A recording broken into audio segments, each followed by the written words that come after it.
Shalom Bapak Ibu Saudara-saudari yang terkasih dalam Kristus Yesus. Kita kembali bertemu di ibadah harian keluarga Senin 6 Oktober 2025. Untuk memulai kita berdoa. Kasih setia dari Allah Bapa dan dari anaknya Tuhan Yesus Kristus, itulah yang menyertai kamu. Amin. Bapak Ibu Saudara-saudari yang terkasih, yang menjadi nats renungan untuk kita hari ini tertulis di kitab Ibrani pasalnya yang pertama ayat 14. Dikatakan di sana, bukankah mereka semua adalah roh-roh yang melayani, yang diutus untuk melayani mereka yang harus memperoleh keselamatan? Demikianlah firman Tuhan. Bapak Ibu Saudara-saudariku yang terkasih,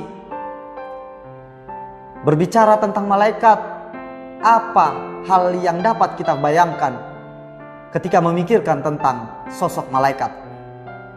Seringkali kita menggambarkan malaikat sebagai sosok yang mengagumkan dan juga memiliki kuasa yang luar biasa.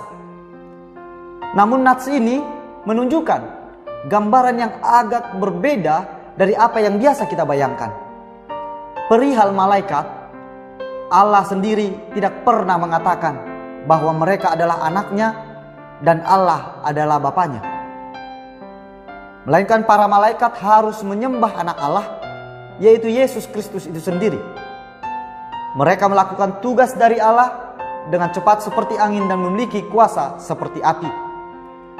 Di dalam Ibrani 1 ayat 14 ini memperlihatkan status dari para malaikat, yaitu sebagai roh-roh yang melayani dan juga yang diutus untuk melayani orang-orang yang harus menerima keselamatan.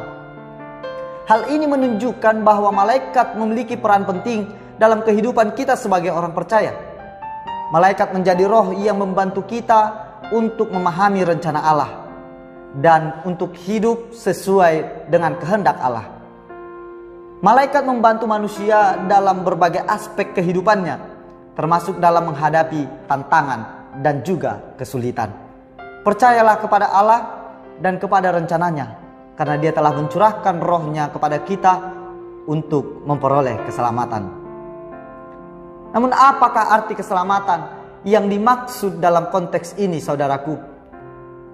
Maksud keselamatan adalah kedatangan anak Allah itu sendiri untuk membawa kemenangan bagi umatnya. Tentunya kita yang dipilih dan yang dipanggil Allah sebagai anak-anaknya diberi kesempatan untuk menerima keselamatan serta mewarisi kerajaan Allah. Karena itulah kita harus bersungguh-sungguh untuk melayani Allah dengan taat dan juga dengan kesetiaan sebagai wujud rasa syukur atas keselamatan yang telah kita terima dari Allah.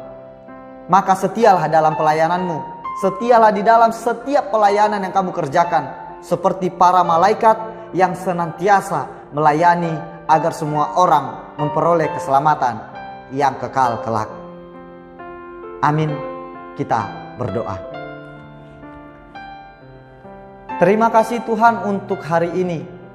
Kami masih merasakan penyertaan dan kasih setia yang daripadamu, di mana pagi hari ini kami dapat bangun dari tidur kami dan kami siap untuk melakukan kegiatan aktivitas kami mengandalkan kekuatan yang daripadamu.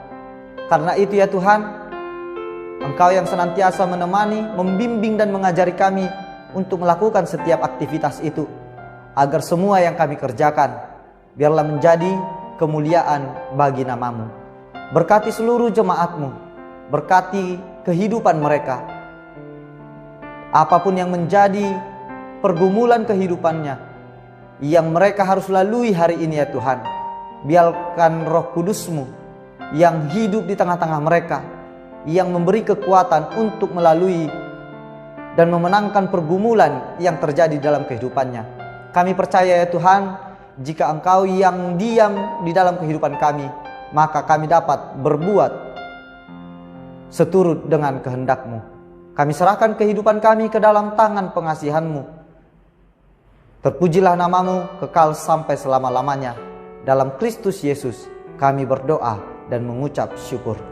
Anugerah dari Tuhan kita Yesus Kristus, kasih dari Allah Bapa, dan persekutuan Roh Kudus itulah yang menyertai kamu. Amin. Shalom untuk kita semua. Amanginang, selamat beraktivitas. Horas.